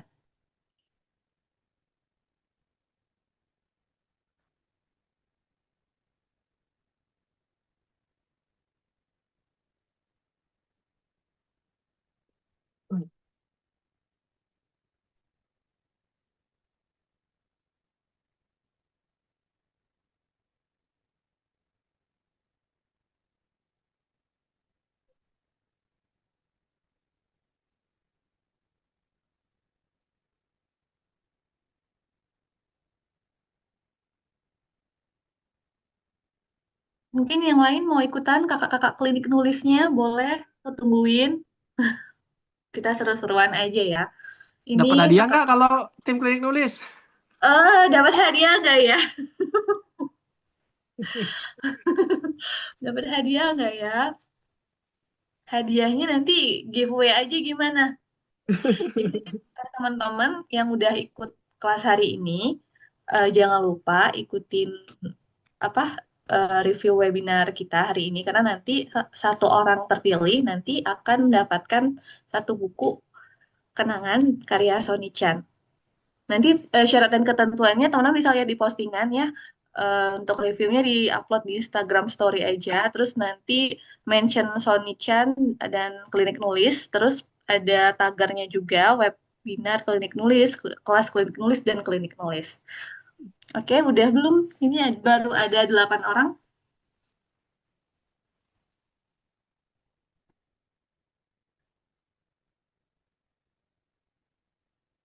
Masih ada lagi teman-teman? Oh,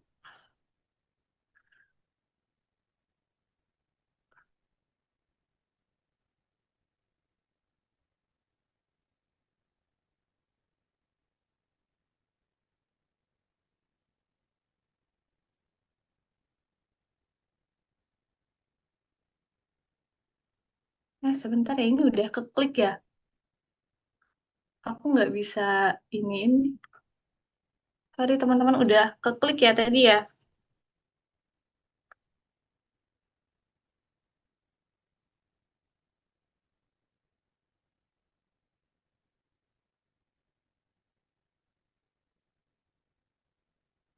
Ini udah mulai belum ya? Coba apa aku Belum. salah? Start now itu Kak? Oh ya, oke. Udah Hmm. semua belum? Aku nggak bisa. Mungkin teman-teman ada yang bisa bantu kirim ke grup dulu, karena ini aku nggak bisa ngirim dari sini untuk ke grup yang di WA. Ngirim apanya Kak? Ngirim linknya? Iya, linknya boleh Kak. Link sama kodenya. Dan yang udah aku kirim. Oke. Kopi ya.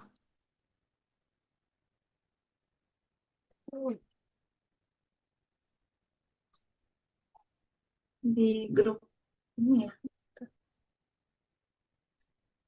Karena tadi pas aku nge-back dia tiba-tiba udah kayak gini.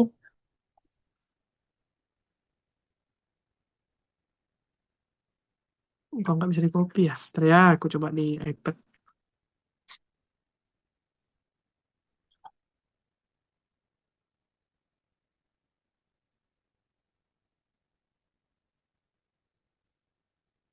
Kodenya berapa tadi?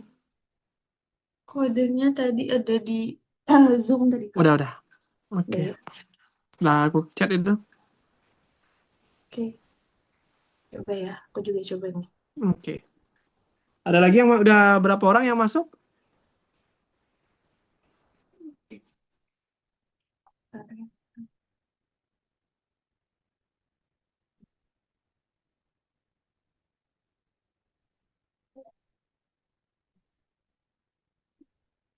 Dia ngulang lagi sepertinya sebentar ya.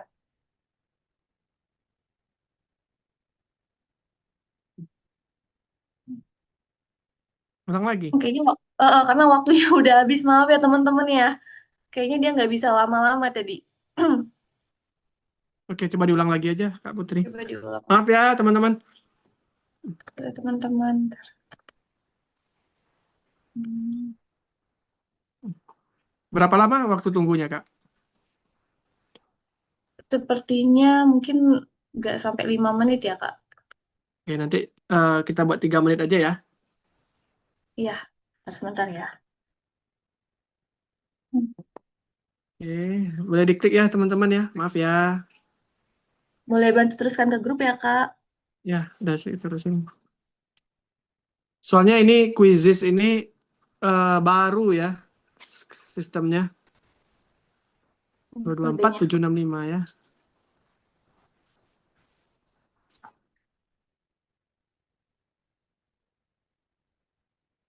Ayo, teman-teman, silakan masuk. 3 menit ya.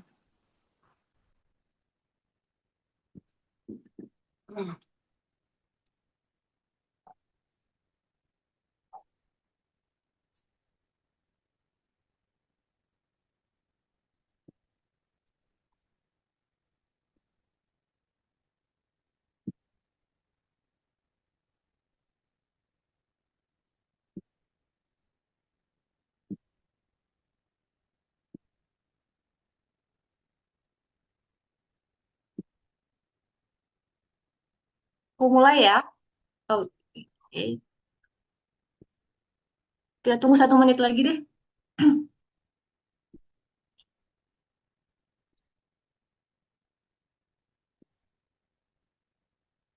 Oke, mulai ya. Oke,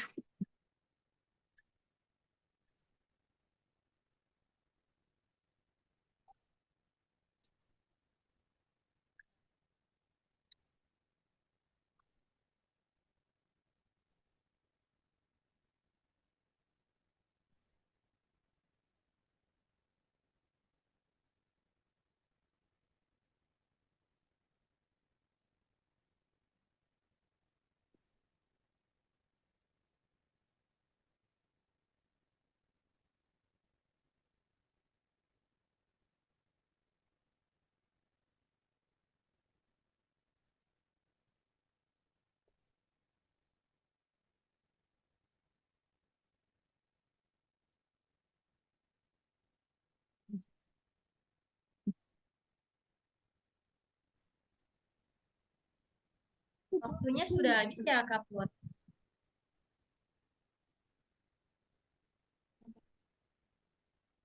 Masih lanjut, Kak.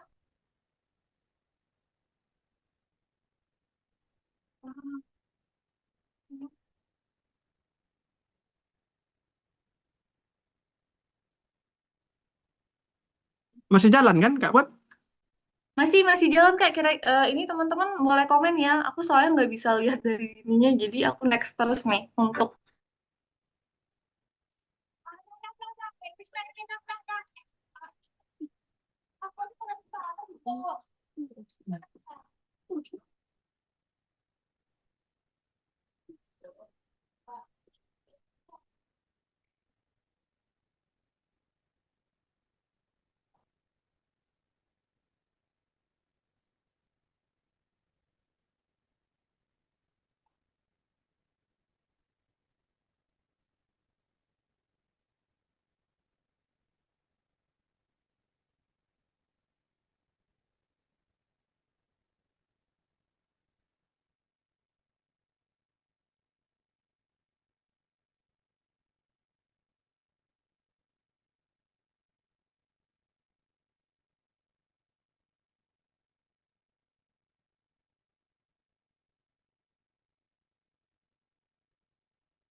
Oke, teman-teman, terima kasih banyak ya yang udah ikut kuis hari ini. Ini tadi ada kesalahan teknis, jadi harus 2 kali nge-sharing, maaf banget ya.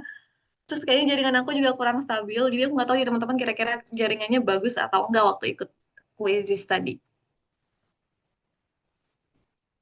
Siapa Ada yang pemenangnya? benar semua nggak? Halo? Ya? Siapa pemenangnya? Siapa Iya, siapa pemenangannya? Ya, menanya bentar Kak ya. Flo? Tadi aku share ya. Bentar. Kak Lulu Utami. Oh, lagi Wih. ya. Sorry Selamat tadi ke Kak ini. Lulu. Nih, ini dia nih. Kak Lulu. Nah ya.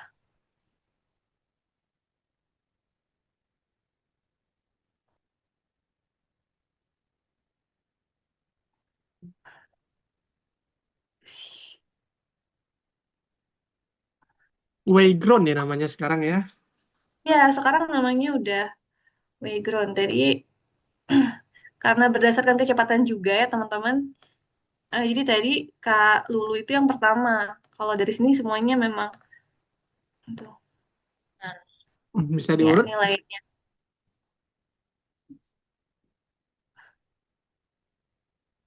Bener nggak ya? Tapi tadi itu. Hmm. Wih, ini short buy-nya tuh Kak. Short buy. Korea. Bener Ya, nggak? Oke. benar. Oke, Kak Kak Erma. Lulu, Kak Erma, dan Kak Siska. Tiga besarnya. Selamat. Ada selamat. hadiahnya? Ada hadiah nggak Kak Sony? Ayo, ada hadiah nggak? Ada insya Allah. Insya Allah ada. Jadi teman-teman tunggu aja ya kabarnya ya. Kalau nggak ada kabar Teman-teman berarti yang nggak ada hadiah. Oke, teman-teman yang nilainya belum 10 nggak apa-apa. It's okay karena ini hanya apa ya untuk refleksi aja dari sekedar semacam review lah gitu dari kelas hari ini. Apakah benar-benar sudah paham atau belumnya? Ya sebatas parameter aja ya Kak Sony ya. Iya. Oke, silakan Kak Eka dilanjut ya. Terima kasih teman-teman udah ikut kuisis hari ini. Gedean jempol mulai saat dulu ke Andin. Ya, kalau main ini emang kadang juga buru-buru karena kan waktu kecepatan menjawab juga dihitung ya.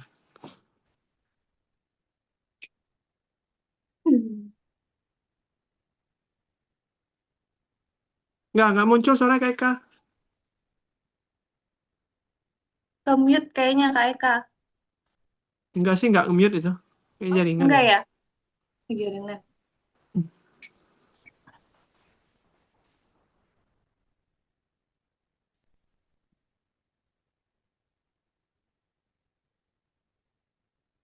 Oke Kak Eka.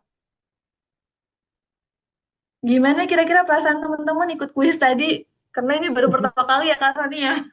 Karena Iya. kita bingung mau kasih apa ya kira-kira yang beda biar Suara saya kalau oke. Teman ya. Sebelumnya maaf ya Oke, teman-teman silakan. tadi keluar tiba-tiba. Nah, kita lanjutkan acaranya yaitu sesi diskusi tanya jawab kepada tanya jawab bareng Kak Sony. Silakan yang Oke. mau bertanya. Ayo, kalau ada pertanyaan, silakan. Boleh open mic.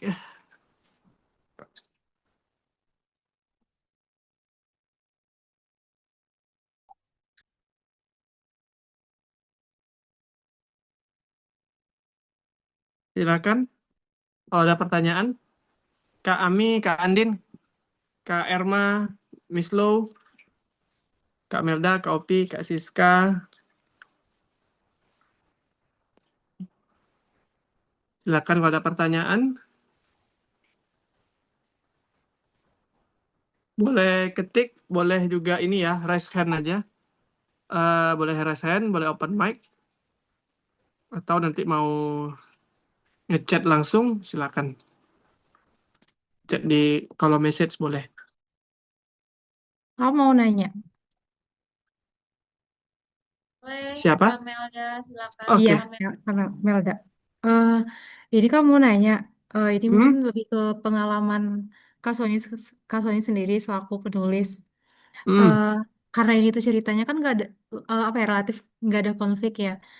Nah, eh, sepengalaman kakak dalam menulis, hal apa sih yang paling bisa apa yang ngebantu biar bikin ceritanya itu menarik? Karena kan biasanya yang bikin menarik di cerita itu konflik ya. Nah, tapi ini Hmm. tuh ya sama sekali nggak ada konfliknya gitu.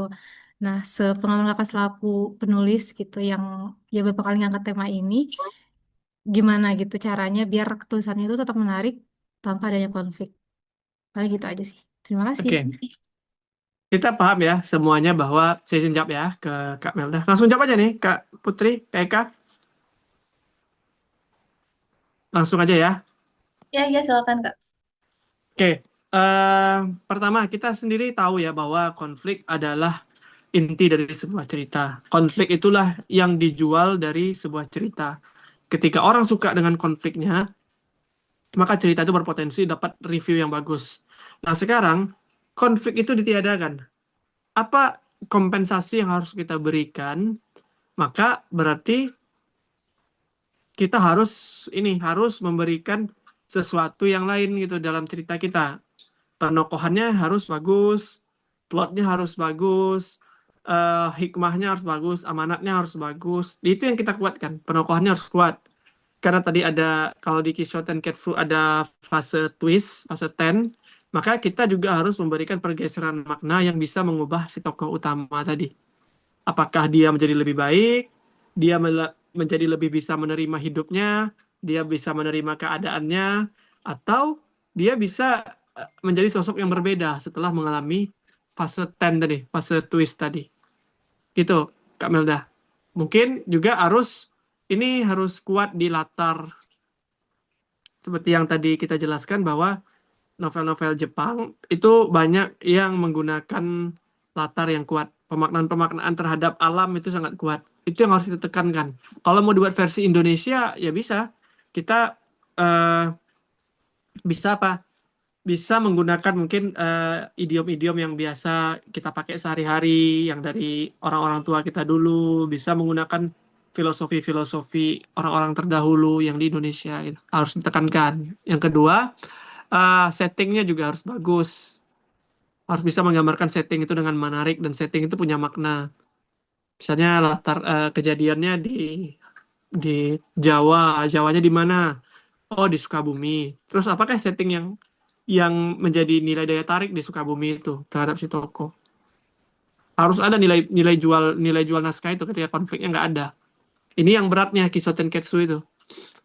Bisa nggak kita ngebuat pembaca itu senang dengan naskah kita melalui karakterisasi yang bagus, setting yang bagus, pemaknaannya, hikmahnya atau amanatnya, dan juga pesannya, kesimpulan dari cerita tersebut. Itu Kak Melda. Boleh kalau Apakah mau sudah kalau masih belum puas silakan. Ya, apakah sudah menjawab Kamelda? Oke, cukup Kak. Jadi intinya Oke, ketika kurang di apa di konfliknya, tapi yang lain itu harus nutupin semuanya ya, baik itu di settingnya, di pemaknaannya, di pesannya, sama di karakter tokohnya ya. ya Kamelda. Oke, Oke, thank you Kak. terima kasih atas pertanyaannya. Ya, Kita sama-sama lanjut Kak. ya. Ada pertanyaan dari Kak Lau, yaitu apakah cerita tanpa konflik ini berlaku untuk novel saja atau bisa untuk cerpen? Apakah Kisho Tenketsu sudah populer di lomba atau kompetisi cerpen? Silakan Kak Sony. Satu-satu ya. Pertama, apakah cerita tanpa konflik ini berlaku untuk novel saja atau bisa untuk cerpen? Bisa untuk cerpen. Bisa berlaku untuk cerpen. Karena itu kan hanya strukturnya aja. Banyak kok cerpen-cerpen Jepang. Ntar saya coba ambil satu contoh buku. Kalau nggak salah ada.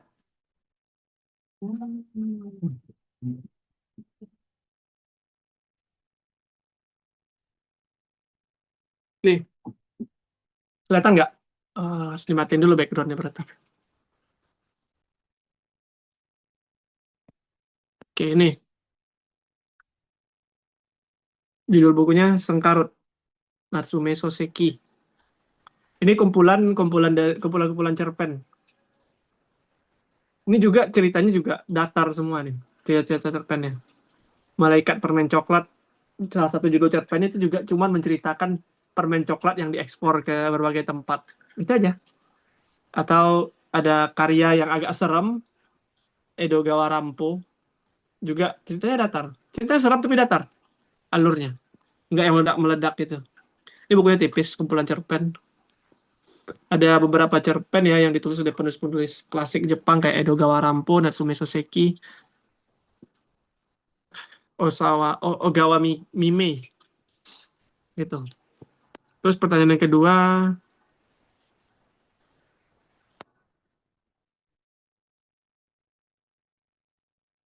mana pertanyaan? Pertanyaan kedua, apakah Kisho Tenketsu sudah populer di lomba atau kompetisi cerpen? Oke. Setahu saya sangat tidak populer. Karena kalau dari berkaca beberapa kali momen saya pribadi di menulis, ya salah satunya cerita-cerita nggak ada konflik itu dianggap nggak menarik gitu. Karena emang kita udah terpengaruh oleh kebudayaan Amerika Serikat itu. Di Amerika kan konflik itu segala-galanya. Bahkan saya pernah cerita sama salah seorang teman penulis saya, Mbak Eva. Mbak Eva itu orang Rusia. Dia tinggal di Rusia karena nikah sama orang Rusia. Dia bilang, kalaulah seandainya novel seperti Norwegian Wood, terus Nijushi no Hitomi, 12 pasang bola mata, dan beberapa novel lainnya itu ditulis oleh orang Indonesia, niscaya nggak akan terbit, kata dia. Saking nggak familiarnya struktur itu di Indonesia gitu. Bahkan sebenarnya kalau kata beliau, orang-orang Rusia sendiri itu ceritanya sangat naratif. Nggak seperti cerita-cerita di Amerika gitu. Orang Rusia itu sangat naratif. Banyak cerita, banyak telling gitu. Termasuk beliau sendiri juga begitu. Nah, kalau ini kita pakai di lomba cerpen, kira-kira apakah akan memiliki potensi untuk menang? Ya bisa aja kalau jurinya juga punya wawasan dengan struktur ini. Sebenarnya ini udah banyak sih mulai dibicarakan. Di blog-blog orang penulis Indonesia juga sudah mulai banyak dibahas. Tapi memang nggak familiar karena memang ya buatnya susah gitu. Maka ada yang bilang ini struktur cerita yang memang harus benar-benar jago bercerita kita. Nggak bisa sekedar nuliskan A, B, C begitu aja gitu. Tapi juga menjadi kesempatan sebenarnya bagi teman-teman untuk mempopulerkan aliran semacam ini, mempopulerkan struktur semacam ini, karena saingannya nggak banyak. Kalau bisa menciptakan suatu pasar, ya akan terbentuk dengan sendirinya. Karena pada dasarnya, buku-buku dengan struktur Kisho Tenketsu itu banyak dijual di Indonesia. Sayangnya tidak ditulis oleh orang Indonesia, gitu. Kebanyakan itu banyak dari Jepang. Di Indonesia, aku nggak tahu. Saya nggak tahu siapa yang nulis dengan struktur ini. Saya sih salah satunya. Tapi ya itu cuman baru pertama kali, dan memang saya harus akui masih banyak minusnya gitu. Tapi ada sih buku-buku di Indonesia banyak kok yang dijual dengan buku-buku dan strukturnya banyak dijual di Indonesia, tapi rata-rata bukan penulis dari Indonesia. Dari Barat ada tuh yang salah satu rekomendasi bacaan, Limited Prince, Antoine de Saint-Exupéry, itu dari Perancis bukunya. Itu ya Miss Lo ya. Semoga menjawab. Oke, Kak Mislo, apakah sudah menjawab?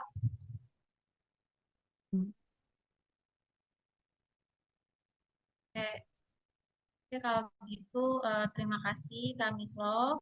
Aku lanjut ya Kak, pertanyaan selanjutnya ada dari Kak Andin. Baik, Kak Andin bertanya, untuk penggunaan POV yang paling menarik berdasarkan pengalaman Kak Sony atau direkomendasikan, apakah POV 1 atau berapa? Oke, Kak Andin. Untuk penggunaan VOV dalam struktur ini ya. Oke, kalau dalam struktur ini, kalau saya pribadi ditanyakan ke diri saya sangat prefer ke POV orang ketiga yang serba tahu. Karena dia sangat naratif, sangat telling. Itu memudahkan kita juga. Karena kalau udah dia naratornya adalah orang yang serba tahu, maka untuk telling pun jadi lebih mudah. Itu kalau saya. Bukan berarti nggak ada ya, pakai POV 1 ada. Tapi saya pribadi belum pernah nulis pakai POV 1. Agak berat buat saya, POV 1 itu. Kalau mana yang paling menarik, kalau buat saya tetap POV 3. Saya tentu paling suka novel-novel dengan POV 3, perspektif yang ketiga, orang ketiga, ketimbang yang pertama. Tapi bukan berarti yang pertama nggak bagus ya. Itu kan subjektif. Itu Kak Andin. Oke, baik Kak Sony. Kak Andin, apakah sudah menjawab? Oke. Oke, terima kasih Kak Andin atas pertanyaannya. Dilanjut ya Kak, satu lagi nih dari Kak Erma. Bertanya, Kisotenketsu ini bisakah diterapkan di beberapa genre? Oke, mayoritas struktur ini biasa dipakai di novel slice of life, termasuk romance. Tapi ada memang struktur cerita Kisotenketsu ini dipakai di film Korea kriminal. Saya kemarin nyatat itu untuk referensi, tapi lupa catatannya di mana. Sebentar, boleh saya minta izin ya nyari sebentar ya. Mungkin ada saya catat itu untuk bari bahan, tapi saya malah kelupaan nyimpannya di mana kemarin, nyatatnya di mana. Bentar ya.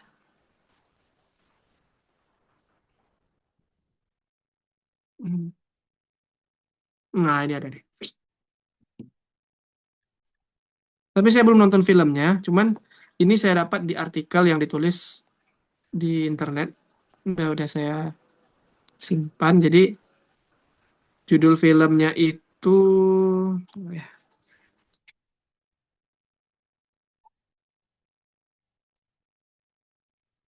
ntar mana ya? Di mana kemarin ya Allah.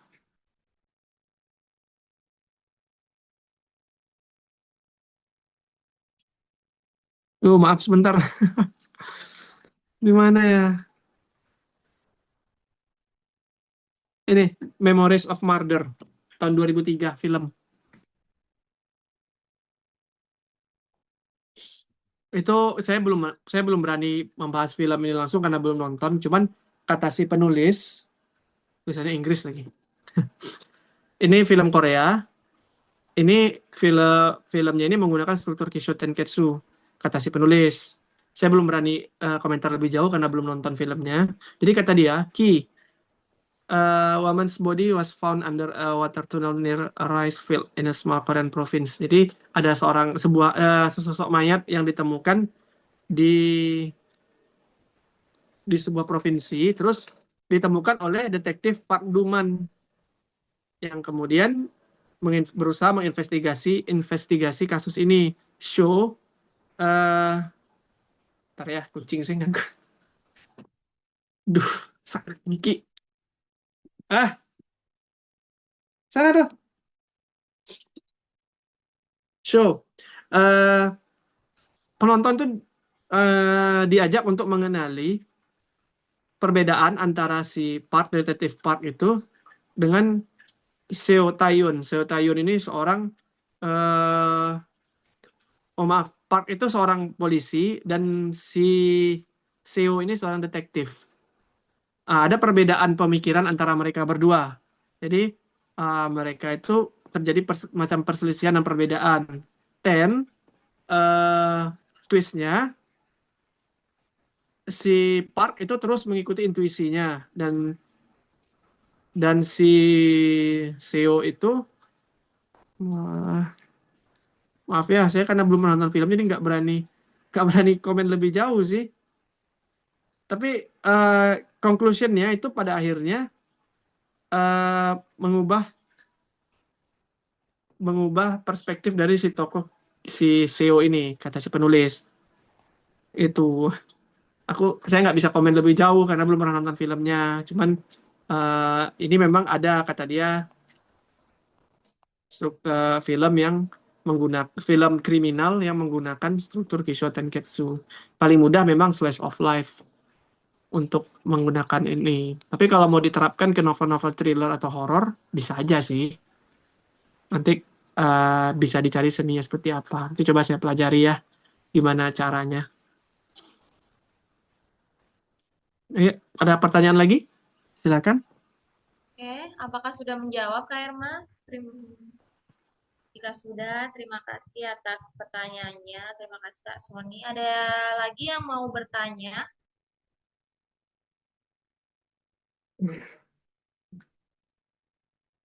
Kalau belum ada, bisa dilanjut di grup WA. Apakah bisa, Kak Sony? Gimana Kak Putri? Kalau belum ada yang mau bertanya, apakah bisa nanti dilanjut di grup WA saja pertanyaannya? Oh, boleh. Grup WA-nya masih dibuka ya untuk yang mau bertanya. Silakan. Oke. Kalau sudah, langsung saja kita lanjut ya ke sesi selanjutnya, yaitu foto bersama.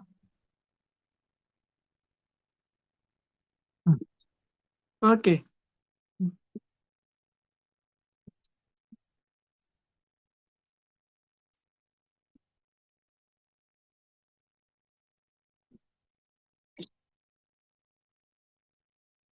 Kita foto bersama kenang-kenangan Ichigo Ichie, kata orang Jepang. Semuanya hanya Oke, terjadi sekali. teman-teman yang udah yang bisa on cam boleh ya diaktifin dulu kameranya biar kita bisa foto bareng-bareng. Kak Vo boleh bantu di foto Kak?